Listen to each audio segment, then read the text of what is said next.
A paz do Senhor a todos. A palavra que Deus me deu para hoje, para passar para vocês, é muito em função também de quem são vocês. Como foi dito aí, a maioria de vocês são líderes. São pessoas que estão à frente de igrejas, estão à frente de grupos, e são pessoas que têm autoridade, mas também têm grande responsabilidade. Eu gostaria que vocês abrissem em 1 Samuel 16, versículos 6 e 7. Amém? Sucedeu que, entrando eles, viu a Eliabe e disse consigo, certamente está perante o Senhor o seu ungido. Porém o Senhor disse a Samuel, não atentes para a sua aparência, nem para a sua altura, porque o rejeitei, porque o Senhor não vê como vê o homem. O homem vê o exterior, porém o Senhor o coração. Todos vocês são pessoas experientes, conhecem a palavra talvez até mais do que eu. Por esses versículos, creio que já entenderam em parte o que Deus quer falar com vocês. Mas Deus quer ir um pouquinho além disso. Todos conhecem a história de Samuel. Samuel foi escolhido, separado. Sua mãe já tinha passado por esse problema. As pessoas olhavam para ela e desprezavam essa mulher, que era Ana. Mas ela fez um propósito com Deus, e desse propósito surgiu Samuel, o último juiz, que tinha uma responsabilidade muito grande de ungir não apenas um, mas dois reis. A gente conhece a história. A gente conhece a figura do primeiro rei, que era Saul. E a gente conhece a figura do segundo rei, que foi Davi.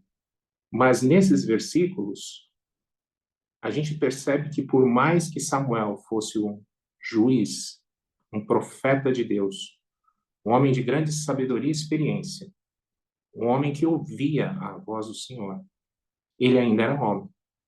Então, ao entrar na casa de Jessé e se deparar com aqueles 7 filhos, a primeira reação dele foi a reação mais humana possível. Vou olhar para o primogênito, aquele que era maior, aquele que provavelmente tinha uma aparência mais exuberante, aquele que era o mais forte, talvez que tivesse já um histórico de ser um guerreiro, e na avaliação dele como homem, era o candidato ideal a ser ungido. Mas Deus repreende Samuel. Não é esse. Eu o rejeitei. A palavra é forte, eu o rejeitei. Porque ele não olha para a aparência, ele olha para o interior. Quando fala coração, fala do interior. E o que é mais engraçado nessa passagem, se a gente continua lendo, é que, embora Samuel tenha recebido essa arrependa de Deus, ele continua incutindo no erro, porque ele prossegue na escadinha, um por um dos filhos. E não é que ele pula, por exemplo, do primogênito para o menor. Ele segue a sequência cronológica, sempre pensando num candidato que ele, homem, considera melhor para aquilo que Deus queria. Mas ao chegar no 7º, nenhum deles era. E aí ele falou, tem alguma coisa errada? Deus me mandou aqui. Deus não era. Ele indagou a Jessé e falou assim, não tem mais nenhum filho? Tem, está lá no campo. E aí tem a figura de Davi que todos conhecem. Menino ainda, pequeno, muito jovem, mas de um coração gigantesco. Davi foi ungido perante os irmãos e o pai. Davi foi o escolhido. Para esses irmãos e para o pai, parecia a coisa mais absurda do mundo. Talvez para Samuel também.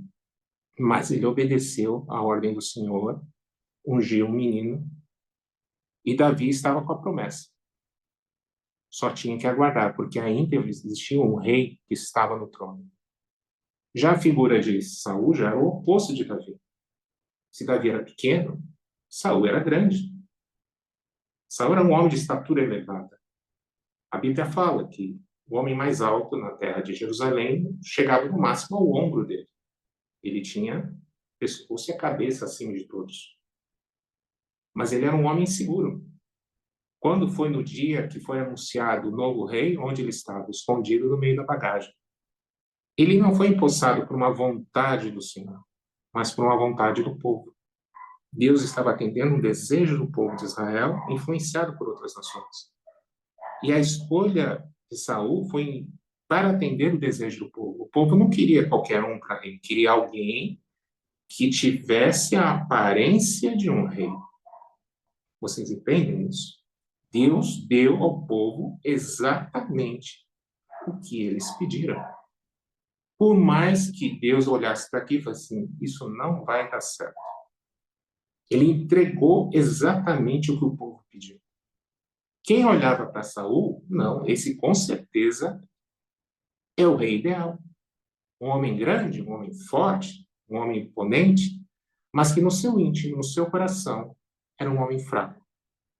Era um homem que não estava pronto para assumir uma responsabilidade de tal envergadura. Porque Deus sabia o grau da responsabilidade que um rei tem que ter. O plano de Deus era ele governar, não um homem. Mas o povo não entendeu isso. E aí, com a queda de Saul, Deus procura um outro candidato. E o candidato que ele encontra, por vontade agora dele, é o candidato ideal. É alguém que no seu íntimo é gigante, mas no seu exterior é pequenino. Essa história é conhecida por todas vocês conhecem ela de trás para frente, não importa, vocês conhecem ela em detalhes. Ficar falando disso é quase que ficar batendo com água em pedra tentando furar ela. Mas por que Deus deu essa palavra? Quero dizer para vocês que, assim, existe um problema muito sério que está acontecendo hoje na igreja. Existe na igreja uma multidão de invisíveis. Quem são esses invisíveis? Pessoas que estão na igreja, mas não são vistas. São pessoas que estão na igreja, mas não são ouvidas. São pessoas que estão na igreja, que têm o desejo ardente no coração de servir ao Senhor, mas não têm oportunidade. Ou, se têm oportunidade, por já terem sido talvez rejeitadas até mesmo no mundo, ao chegar na igreja, encontrar algo muito parecido. E elas ficam tímidas, receosas, inseguras de oferecer algo, por mais que tenha esse desejo no coração. Não são poucas. E por que eu estou falando isso aqui? Porque vocês são líderes. A gente não tem que ser como Samuel. Samuel não conseguiu enxergar. A gente tem que enxergar. A gente tem que ter outro tipo de visão. Davi era invisível. Davi não era visto. Davi estava lá no campo, ninguém via Davi. Os irmãos não davam bola para Davi. O pai isolava Davi. Quem viu Davi foi Deus. Esses invisíveis, Deus está vendo? Tá. Claro que está. Mas como líderes, essa palavra só tem uma função: abrir os olhos para enxergar aqueles que não são vistos nem ouvidos. Porque eu tenho um problema que é o seguinte: a igreja se preocupa, e isso é importante e é essencial, buscar novas vidas para Cristo. Isso é essencial, é a essência do Evangelho, levar a palavra e salvar essas almas preciosas. Mas o processo não acabou no momento que essa pessoa aceitou a Cristo e de repente entrou numa igreja. Vai muito além disso. É por isso que Deus ele separa hierarquias, cargos. Você tem evangelistas, pastores, presbíteros, diáconos. Cada um tem uma função. E quando eu falo de pastor, a referência direta ao que era a figura do pastor. E que a gente vê em Davi. Davi era, primordialmente, um pastor. Ele cuidava do quê? Rebanhos. Então, a função primordial do pastor é admoestar o rebanho, é cuidar do rebanho, é guiar o rebanho, é estar atento ao rebanho. Quando uma ovelha se perde, quando uma ovelha fica doente, e às vezes a gente não vê, e a ovelha se perde do rebanho e não é encontrada mais. Jesus Cristo foi um invisível no começo. Ninguém dava nada por Cristo. Somente quem era do círculo familiar sabia quem era. Mas os de fora olhavam para ele uma pessoa que nasceu numa cidade pobre, pequena, numa região desprezada, filho de um carpinteiro. Quem era Jesus? A própria palavra fala: os edificadores rejeitaram a pedra angular, a pedra de esquina. Rejeitaram, porque não viram, não enxergaram quem era Cristo. E esse mesmo Cristo, que depois se mostrou aos homens, e ainda assim foi rejeitado pelas autoridades da época, e por boa parte do povo, ele tinha uma visão diferente. Se a gente olhar os apóstolos, quem eram os apóstolos? Homens simples. Quem iria imaginar que um Pedro, um simples pescador, se tornaria um pregador do porte de ter 5.000 vidas se convertendo numa única pregação? Você imaginaria isso de alguém se você soubesse que ele era só um pescador? Eu não. Minha visão ainda é limitada. Eu estou tentando aprender. Enxergar o outro é se pôr no lugar do outro. Quando a gente lembra, quando os fariseus tentaram, por diversas vezes, armar armadilhas para Jesus, para ele cair em contradição, em determinado momento eles questionaram sobre a lei. E ele fala: olha, toda a lei mosaica se encerra apenas em 2 versículos. São eles: amar a Deus sobre todas as coisas e o teu próximo como a ti mesmo. Amar o próximo como a ti mesmo é você se colocar no lugar do outro, porque aí você tem condição de entender essa pessoa. Então, quando você está diante da nave da igreja, se você está diante de um grupo, numa reunião como essa ou qualquer outra, cada pessoa é distinta. Cada pessoa é uma pedra preciosa, bruta, esperando para ser lapidada. Porque o que hoje acontece é assim: a gente vê uma pessoa, a gente está em busca do quê? Do que ela tem a oferecer. A igreja, a maioria das denominações, está acontecendo muito isso. O que essa pessoa tem a oferecer? O que ela vai dar? O que ela vai dar? Ah, ele canta muito bem. Ah, ele prega muito bem. Mas se a pessoa não tem talento para cantar ou para pregar, ela vai ser descartada? Ela vai ficar simplesmente no banco? Ela não pode fazer outras coisas? Eu sei que existem outras funções, isso é só um exemplo.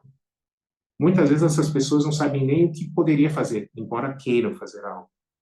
A gente precisa estar mais sensível a isso, ter mais essa visão de Cristo e não a visão de Samuel. Se a gente lembrar, por exemplo, do apóstolo Paulo, Paulo foi o maior missionário que pisou nessa terra. Ele fundou muitas igrejas, muitas. Mas ele não ficava apenas na questão de fundar a igreja. Ele tinha a preocupação de cuidar dessas igrejas que foram fundadas. Ou ele retornava até elas, ou mantinha uma correspondência com elas. Esse cuidado, esse pós-formação, constituição do que é o corpo de Cristo, é essencial. E para quem é essa palavra? É para todos, mas principalmente para os líderes. Porque vocês têm que instigar isso em todos os demais. Vivemos um mundo cada vez mais conturbado, e eu acho que não precisa falar muito sobre isso, basta entrar em qualquer mídia, qualquer noticiário. As coisas estão cada vez mais loucas, cada vez mais confusas. Nossa vida tem sido cada vez mais atribulada, cada vez mais corrida.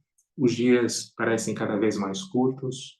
Parece que cada vez temos menos tempo para fazer as coisas, seja de Deus, seja secular, em nosso trabalho. E isso tem dificultado a gente de parar e olhar, e entender, de perceber o que muitas vezes está na nossa frente e a gente não vê. É difícil, às vezes, falar uma palavra dessa, porque é doído pensar que tem muitas vezes um irmão, uma irmã lá na igreja, que às vezes a gente não sabe que está ali naquele cantinho, num banco, ouvindo a palavra, todo culto. Às vezes está na igreja há 2, 3, 10, 20 anos e a gente nunca se apercebeu. A igreja hoje está vivendo muito de aparências. sempre buscando aquele que tem algo a mais, seja na aparência, seja na voz, seja na dicção, na oratória, e o talento escondidos que estão ali nessa multidão. Tem um monte, tem um monte. Gente desesperada por querer fazer algo para Deus. E não sabe o quê, porque muitas vezes acha que já está tudo pronto, já está tudo servido, já está tudo feito. Aqueles que estão lá, e ela fica, não, eu vou ficar aqui no meu cantinho, não vou atrapalhar.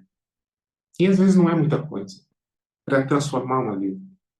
Quero dar aqui um rápido testemunho que há 10 anos atrás, na igreja onde eu congregava, o nosso coral, tínhamos coral, ainda temos, graças a Deus, o nosso regente ficou doente. Ele tinha diabetes e estava com uma ferida no pé que não fechava. E ele ficou um período grande afastado. Naquele período, numa emergência, eu tentei ir à frente para tentar ajudar o coral. E essa situação me levou mais à frente a tentar montar um curso para formar novos coralistas, porque estava com uma dificuldade de renovação do grupo. Infelizmente, esse ministério dentro da igreja ficou com aquele estigma de ministério que é composto basicamente por pessoas mais velhas. E eu lembro que quando montei o curso, pedi autorização ao pastor e apresentei à igreja e falei, olha, quem tiver interesse, venha falar comigo para eu pegar os dados e informações. 35 pessoas me procuraram dar esse curso. 19 se formaram. Mas dentre todas essas pessoas que vieram, e principalmente dessas 19 que chegaram até o final, porque elas realmente queriam isso, havia algumas pessoas que não tinham o menor talento para estar no coral. E quando eu falo talento, eu estou dizendo assim, uma voz afinada. Imagine um irmão, uma irmã que quando abre a boca, desculpa o termo, mas é quase um desastre cantando. Não tinha voz. Mas tinha uma coisa que muitos ali que eram afinados não tinham. Tinha um desejo ardente de estar louvando ao Senhor. Faziam isso com alegria. E o mais bonito de tudo isso é que você via essa alegria na vida dessa pessoa que era um invisível.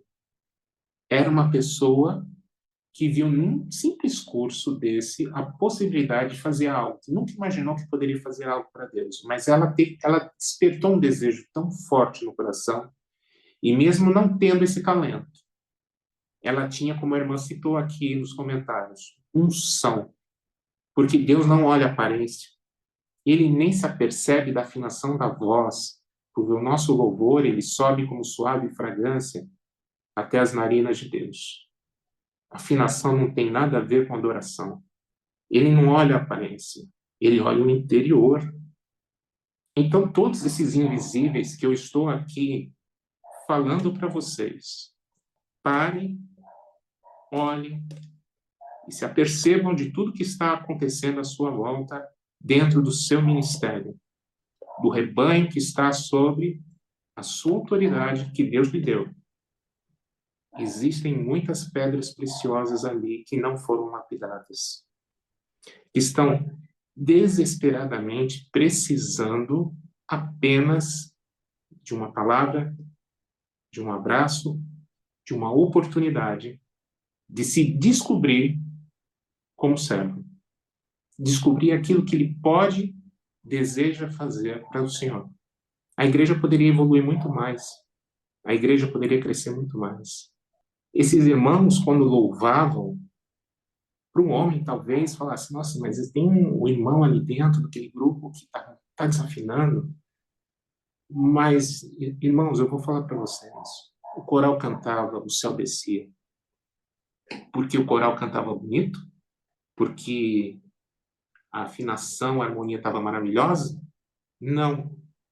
É porque tinha ali pessoas com o coração quebrantado, o coração verdadeiramente direcionado ao Senhor, louvando e adorando Ele em espírito e em verdade. E essas pessoas fazem diferença no grupo. a igreja se transforma, o grupo se transforma, tudo se transforma. O Espírito Santo, ele vê liberdade para agir. Ele encontra essa liberdade. O culto é diferente. O louvor e a adoração é diferente. A palavra fica diferente. Porque a unção está ali. A glória está ali. Então a gente não precisa de coisas extraordinárias. A gente precisa da simplicidade que tem no Evangelho. E essas pessoas têm isso, e está ali guardadinho, escondidinho, porque elas não foram vistas ainda. Eu canto na igreja há 24 anos, quase 25, como ministro de louvor. Canto com orquestra, já participei de grupos de louvor, já participei de quarteto vocal, já regi coral, já regi orquestra. Mas tudo que eu sei é que muitos olham e falam: o irmão João tem talento para isso. Mas isso não significa absolutamente nada se o meu coração não estiver no lugar certo. Na primeira igreja onde eu congreguei, quando eu aceitei a Cristo, havia sempre a oportunidade de um irmão ou irmã testemunhar. E tinha uma irmã muito simples, porque essa igreja ela ficava bem na área periférica da cidade, era Mogi das Cruzes. Ficava na serra, indo para Bertioga, bem no meio da mata. Então, as pessoas que congregavam ali eram pessoas humildes, pessoas simples, pessoas que viviam em sítios. E essa irmã, a senhorinha, muito simples, todo culto, abria a oportunidade para testemunhar. Ela era a primeira a levantar. Ela era a primeira a ir lá na frente. Ela era a primeira a só querer agradecer a Deus por mais um dia de vida. E ela queria cantar um hino. Ouvir ela cantar para o ouvido humano não dava, ela não sabia cantar. Mas eu tenho uma certeza tão absoluta, porque eu sentia ali, quando eu via a irmã cantando, louvando, que Deus aceitava aquilo de uma forma extraordinária. Oportunidades, visão, enxergar, ouvir, sentir, estarmos sensíveis, estarmos na posição do outro. A igreja precisa mais disso. Não ficarmos apenas presos em cima dos púlpitos, pregando, alheios ao que está acontecendo. Sensibilidade. Zaqueu subiu numa árvore. Um homem desprezado pelo povo porque era um cobrador de impostos. Como disse uma vez um pastor que eu ouvi, falou: quem gosta de pagar imposto? Mas estava ele curioso, queria conhecer a Jesus. Em cima de uma árvore. Ninguém viu Zaqueu. Zaqueu era pequeno. A Bíblia fala, era um homem de baixa estatura. Mas Jesus andando, parou embaixo da árvore, olhou para cima. Zaqueu, desce daí. Ele enxergou, ele viu, ele se apercebeu. A mulher do fluxo de sangue, tantos anos passando por aquele problema. Jesus no meio de uma multidão, todos querendo tocar, nem que seja um pouquinho, uma ponta do dedo nele, se aproximar que fosse, vê-lo. Essa mulher desesperadamente viu nele a última esperança. Chegou e conseguiu, na orla das vestes, apenas um leve toque. Não foi do corpo, foi na veste. Jesus parou. Ele se apercebeu. A gente precisa ser mais ainda como Cristo, nessa sensibilidade, para poder enxergar os invisíveis, para tentar ajudar a igreja a crescer, evoluir, dentro do que a palavra fala. Existem ali talentos escondidos, muita coisa escondida. Só está faltando isso para despertar. Que possamos orar ao Espírito Santo, nosso Deus Santíssimo, para que Ele nos oriente, nos capacite, nos dê essa sensibilidade como Cristo, de perceber quando estamos ali próximos a uma pessoa como essa. Encontrarmos o tempo necessário para podermos ouvi-las e criar as oportunidades que elas precisam. Amém? Amém. Glória a Deus. Com essa palavra de admoestação e incentivo. Não deixa de ser exortação. Vamos pegar o nosso pão, amados irmãos. Vamos agradecer essa grande oportunidade também de sermos participantes do corpo de Cristo, entendendo que essa partezinha aqui é nossa responsabilidade, cada um com a sua parte na sua mão, assumindo a sua responsabilidade diante do corpo de Cristo. Tem uma palavra que eu gosto muito de João, capítulo 6, a partir do 54 lá, vocês conhecem bastante, e eu vou dizer, meditem nessa palavra, mas o que eu vou dizer é o seguinte: aquele que não come da carne e não bebe do sangue, não faz parte com Jesus. Nós hoje estamos dizendo para nós mesmos também e para o mundo espiritual que nós sim fazemos parte. Nós fazemos parte. Pegue seu pãozinho e vamos orar, meus irmãos. Papai, eu quero te agradecer pela vida do nosso amado irmão João, que trouxe essa palavra para nós, a casa dele, todos nós que estamos aqui.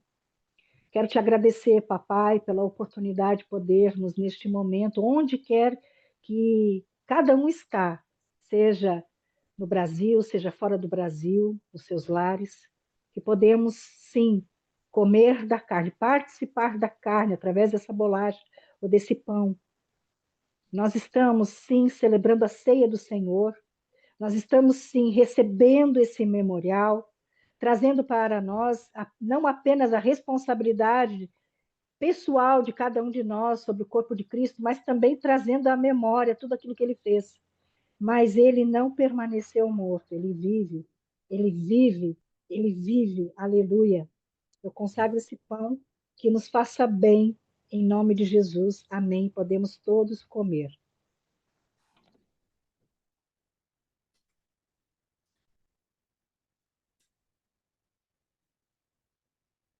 Glória a Deus, aleluia. Pegue seu suco ou sua água, se você não tiver o suco. Da mesma forma que nós, com reverência, comemos do pão, nós agora apresentamos o suco, trazendo à nossa lembrança tudo aquilo que o Senhor Jesus fez por nós. Ele derramou todo o seu sangue, todo, ele ficou sem sangue, tanto que ele disse carne e ossos. Ele derramou todo o seu sangue por nós. Aleluia. E na medida que bebermos deste suco, nossas enfermidades sendo curadas, nosso corpo físico sendo restaurado, desde a planta do pé ao alto da cabeça, nossas células sendo totalmente restauradas, regeneradas, porque Ele é o mesmo, Ele é o mesmo, Ele continua curando, Ele continua fazendo milagres. Eu consagro esse suco que nos faça bem. Em nome de Jesus, amém. Podemos todos beber.